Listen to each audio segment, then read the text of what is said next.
Baba Saheb doctor Bhimrao Ambedkar ji ने जाति के विनाश के लिए कौन कौन सा कदम उठाए थे और उन्होंने अपने जिंदगी में जाति के विनाश के लिए किस दौर से गुजरे थे, तो हम इस वीडियो में जानने की प्रयास करेंगे। ये वीडियो बहुत ही महत्वपूर्ण है। सभी SC ST OBC भाइयों से अपील है कि ये वीडियो एक बार जरूर देखें।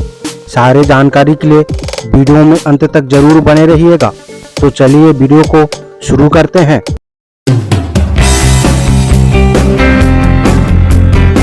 KB अम्बेडकराइट यूट्यूब चैनल में आप सभी का स्वागत है। जय भीम। बाबा साहेब डॉक्टर भीमराव अंबेडकर जी ने 9 मई 1916 को भारत में जातियां, उनकी उत्पत्ति, विकास एवं विस्तार नामक एक शोध पत्र कोलंबिया यूनिवर्सिटी अमेरिका में आयोजित डॉक्टर A गोल्डन बेजर के नर विज्ञान के सेमिनार के मौके पर प्रस्तुत किया था। इस शोध पत्र में बाबा साहेब डॉक्टर अंबेडकर ने मानव शास्त्रीय दृष्टिकोण को आधार बनाकर भारत में मौजूदा जातीय समस्या पर प्रकाश डाला था। उस समय उनकी आयु मात्र 25 साल थी। 25 साल के एक युवा द्वारा भारत देश की सबसे बड़ी सभ्यता जाति प्रथा के बारे में प्रस्तुत शोध पत्र को सुन पढ़कर अमेरिका के लोग भी हैरान रह गए थे। उन्होंने नस्ल अथवा रंग भेद के बारे में तो जानकारी थी, लेकिन वर्ण व्यवस्था जाति के बारे में पहली बार सुना था कि भारत देश में भी ऐसी भी एक व्यवस्था है जो मानव में जाति के आधार पर छुआछूत करती है। इस शोध पत्र की विश्व के अनेक राष्ट्रों में खूब चर्चा हुई।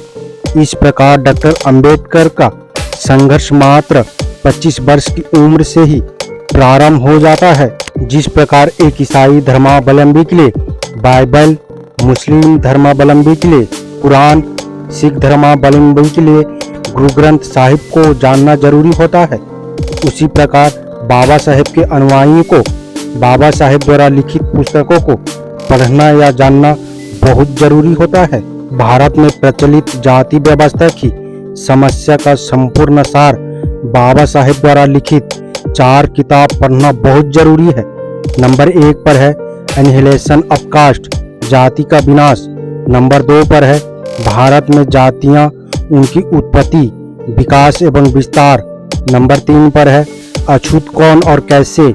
नंबर 4 पर है शूद्र की खोज को पढ़ना जरूरी है।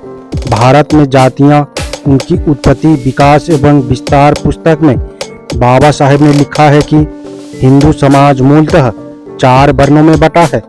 ब्राह्मण, क्षत्रिय, वैश्य, शूद्र। मूक नायक समाचार पत्र के प्रथम संपादकीय में बाबा साहेब ने लिखा है कि हिंदू धर्म एक 4 मंजिल वाला ऐसा महल है जिसमें सीढ़ियां नहीं है। ऊपर की मंजिल ब्राह्मण वर्ग में पैदा होने वाला व्यक्ति कितना भी अयोग्य या नालायक क्यों न हो, उसे नीचे की मंजिल शूद्र में भेजने की कोई व्यवस्था या कोई सीढ़ी नहीं है। इसी प्रकार नीचे की मंजिल में अर्थात शूद्र वर्ग में कोई कितना भी योग्य या लायक व्यक्ति क्यों न हो, उस ऊपर की मंजिल में भेजने की कोई व्यवस्था नहीं है। बाबा साहेब ने कहा कि हिंदुओं में सामाजिक संघ की कोई भावना नहीं होती है, किसी भी जाति को कोई एहसास नहीं है, दूसरी जातियों से उसका कोई संबंध नहीं है। बस केवल हिंदू मुस्लिम दंगे के समय तो हिंदू धर्म की जातियां एक हो जाती है, बाकी समय में हर जाति अपने आप को दूसरी जाति से अलग रखने और अपनी पहचान अलग बनाए रखने की पूरी कोशिश करती है। यह जातियां न केवल अपनी जाति में खान पान और शादी विवाह का संबंध रखती है, बल्कि बहुत सी जातियों ने तो अपना एक अलग पहचान या रहन सहन भी अलग कर रखा है ताकि वो दूसरे से अलग दिखे। भारत में जाति प्रथा की स्थापना की प्रक्रिया मूल रूप से अनुकरण के नियम का नतीजा है, जहां निम्न स्तर के लोग अथवा समुदाय श्रेष्ठ स्तर के लोगों का अथवा समुदायों का अनुकरण करते हैं। जाति का एक ही संख्या में कोई अस्तित्व नहीं है। जाति केवल एक ही हो सकती है उसका अस्तित्व अनेक संख्याओं में ही हो सकती है। जाति नाम की कोई चीज नहीं है।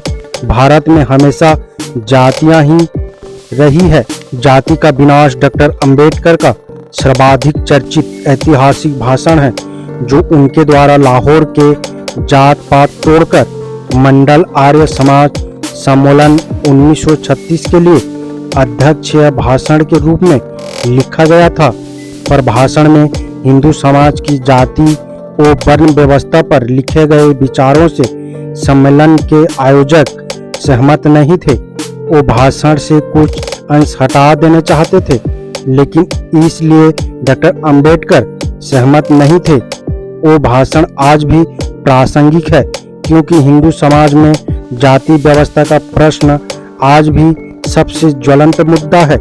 जाति प्रथा क्या है और इसका विनाश कर एक स्वच्छ या बेहतर समाज का निर्माण कैसे हो सकता है?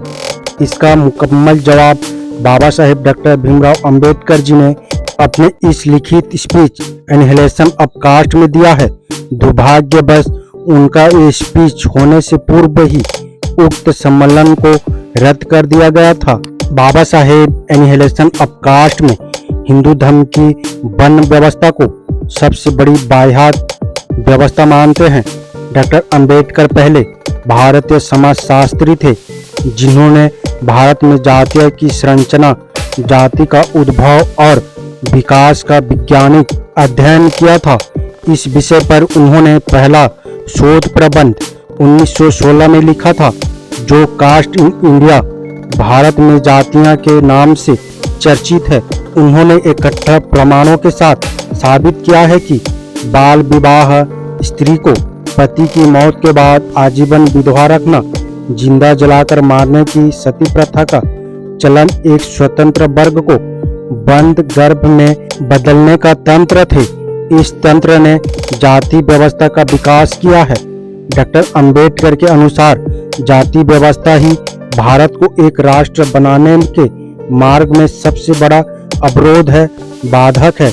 इसलिए भारत को एक राष्ट्र बनाना है तो देश से जाति व्यवस्था को खत्म करना होगा, समाप्त करना होगा। डॉक्टर अंबेडकर के बारे में अब गंभीरता से सोचने का मतलब ये है कि हम अपने समाज की संरचना पर भी पूर्ण विचार करना चाहिए। हमें जाति व्यवस्था पर भी विचार करके खुद से पूछना चाहिए कि आज का भारत क्या ये करने के लिए तैयार है जो डॉक्टर अंबेडकर ने 1936 में करने को कहा था। उनका कहना था कि आपको ये नहीं भूलना चाहिए कि अगर आपको इस व्यवस्था को तोड़ना है तो इसके लिए जाति प्रथा की शिक्षा देने वाले धर्मशास्त्र को डायनामाइट से उड़ा देना चाहिए। इसे सम्मेलन रद्द होने के बाद बाबा साहेब के द्वारा पुस्तक के रूप में प्रकाशित करवाया गया था।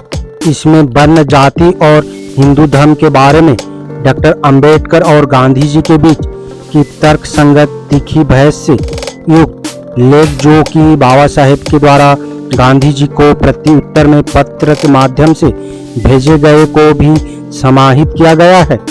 इसके साथ ही वो पत्राचार भी छापे गए हैं, जो जात पात तोड़कर मंडल और डॉक्टर अंबेडकर के बीच हुआ था।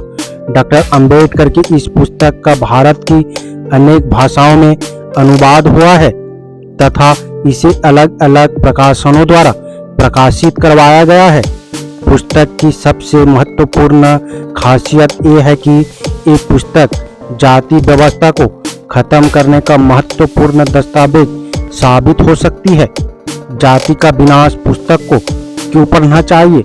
बाबा साहेब डॉक्टर अंबेडकर द्वारा लिखित ये पुस्तक सभी को पढ़नी चाहिए और अन्य लोगों को भी पढ़ानी चाहिए, क्योंकि इस पुस्तक में डॉक्टर अंबेडकर ने जाति व्यवस्था क्या है, इसके लक्षण क्या है, भारत में जातियों की उत्पत्ति कैसे हुई, क्या दुनिया के किसी अन्य देशों में भी जाति व्यवस्था थी, जाति क्यों अन्यायपूर्ण, अतार्किक या विवेकहीन व्यवस्था है, जाति का हिंदू धर्म और धर्मशास्त्र से क्या रिश्ता है, जाति के पक्ष में जो तर्क दिए जाते हैं क्यों वो तर्क तथ्यहीन और असंगत है, समता, स्वतंत्रता, बंधुत्व और न्याय पर आधारित समाज के निर्माण के लिए वर्ण जाति व्यवस्था खात्मा क्यों जरूरी है? यदि सैकड़ों प्रश्नों का जवाब बाबा साहेब डॉक्टर अंबेडकर ने इस पुस्तक में दिया है। बाबा साहेब का विचार था कि जब तक भारत में जाति प्रथा रहेगी, भारत मजबूत नहीं हो सकता है। वो जाति प्रथा को राष्ट्र विरोधी मानते थे तथा जाति को सामाजिक जीवन में अलगाव या भेदभाव पैदा करने वाला तत्व मानते थे, जो लोगों के बीच ईर्ष्या, घृणा या दोष पनपती है और फैलती है। उनका मानना था कि यदि हम पूरी वास्तविक में एक राष्ट्र बनाना चाहते हैं तो हमें उन सारी कठिनाइयों पर विजय हासिल करनी होगी, क्योंकि बंधुत्व केवल तभी हकीकत बन सकती है जब हम एक राष्ट्र हो। बंधुता के बिना समानता और स्वतंत्रता रंग की पुताई वाली परतों से ज्यादा गहरी नहीं हो सकती है। इसलिए डॉक्टर अंबेडकर ने नए युवकों को आह्वान किया है कि वो अंतरजातीय भोज और अंतरजातीय विवाह को सर्वाधिक प्रोत्साहन दे।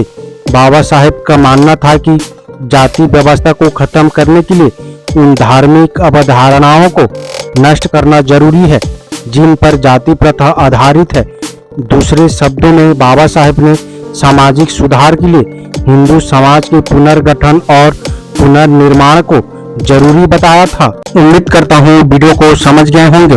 अगर समझ गए हैं तो अपने परिवारजनों को, दोस्तों को, मूल निवासी, SC, ST, OBC, Bahujan Samaj को शेयर जरूर करें ताकि उन्हें भी पता चल सके, जानकारी हो सके। मेरा आप सभी बहुजन समाज, मूल निवासी अम्बेडकरवादियों से अपील है, हम अपने समाज को जागरूक करने के लिए बहुत मेहनत करते हैं और अम्बेडकर विचारधारा वाले वीडियो को लाते रहते हैं। आपकी एक सब्सक्राइब हमारे हौसले को बुलंद कर हमें दोगुनी हौसला प्रदान करता है, मजबूत करता है। इसलिए आप सभी से गुजारिश है कि हमारे चैनल को सब्सक्राइब करके हमें सपोर्ट जरूर करें ताकि हम अगले नए वीडियो डालें तो आप तक नोटिफिकेशन जा सके और कुछ महत्वपूर्ण जानकारी मिल सके। धन्यवाद। जय भीम, जय संविधान, जय मूल निवासी।